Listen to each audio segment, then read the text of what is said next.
তো ভাই আজকে আমরা বেশ কিছু আপডেট আপনাদেরকে জানাবো।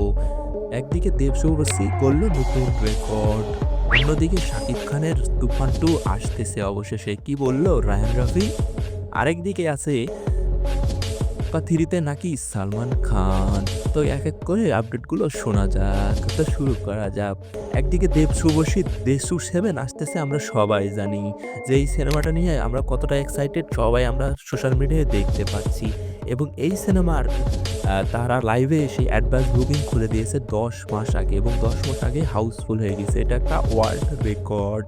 অন্যদিকে রায়হান রাফি একটা ইন্টারভিউতে বলল যে 'তুফান 2' এর কাজ শুরু হবে এই বছরের শেষের দিক থেকে। তাহলে আমরা 'তুফান 2' দেখতে পাবো ২০২৭ সালে। অন্যদিকে আছে সালমান খান নাকি 'পুষ্পা 3' তে। ইয়েস বন্ধুরা, সালমান খান নাকি 'পুষ্পা 3' তে। কেউ বলতেছে এই ভিলেনের চরিত্রে সালমান খানকে দেখা যাবে 'পুষ্পা 3' তে। কেউ বলতেছে না, ক্যামিও থাকবে।